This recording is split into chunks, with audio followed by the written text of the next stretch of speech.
Hey, Scarefest, this is the second time I'm doing this review, and what we are reviewing is a movie that was suggested to me by a friend of mine named Sarah Green. So, thank you, Sarah. Now, I actually like it when you all suggest films. Barbara's done it a few times, other people. I appreciate it. I like going out there and watching them, some of them. Some of them I like, some of them I don't like. That's part of life. Art is subjective, right? The Love Witch from 2016. It's an interesting oddity.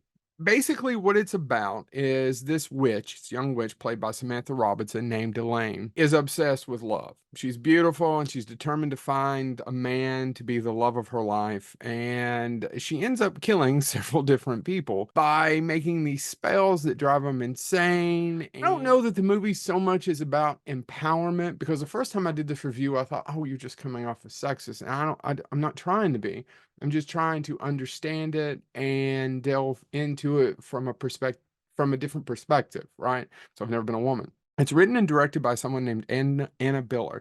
I loved how it's shot. It's definitely a throwback film. It takes place in current times, very low budget, but it has a 1967, 68 feel to it, right? It's got a Technicolor. If you're a fan of American International Pictures, AIP, or like the last few seasons of season one, two, or three of the original Star Trek series, or Amicus, a lot of the garish colors. If you've ever seen any of the later Poe films or the Corman, like that, AIP. American International Pictures. I enjoy some of it. Here's the problem I have with it. Samantha Robinson's fantastic as the Love Witch.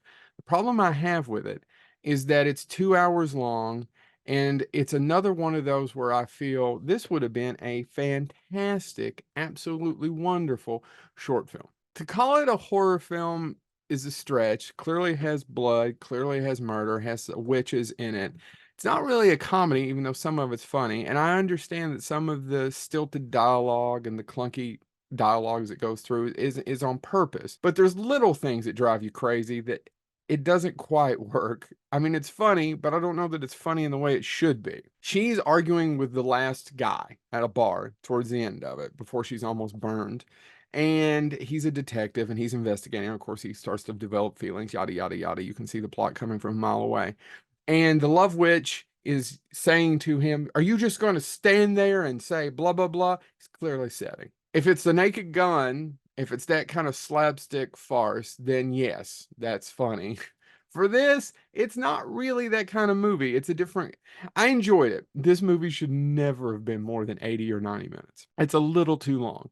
I think some of you are going to enjoy it. It's free on Tubi. It's also on Peacock. It's on Pluto TV. There's several different places you can find it. Here's some examples, though, of some of the low budget. They clearly, when they're doing some of the full frontal, had a couple of actors that were willing, and those same actors, male and female, are in every, even if they're not in it, they're in a different group, they're the ones who are full frontal later. Why I noticed this, why I paid attention, because I'm a freak. Should you watch The Love Witch from 2016? Yes, if you're into this kind of thing, if those throwbacks I just mentioned you find interesting, and you're looking for a different perspective, this woman is just obsessed with love. The word love in it is used so many times. The word love is used so many times it's almost annoying. It's kind of like the Wolf of Wall Street in the word fuck. That's how many times love is used in this movie. If you've ever seen the Wolf of Wall Street, you know exactly what I'm talking about. That's how many times love is used in this movie. The metric on is like a 5.6, 6.2 on IMDb. It's got a 95% on Rotten Tomatoes. That's way high. Check out 2016's The Love Witch. This has been Joe Lewis of Bonehead Weekly.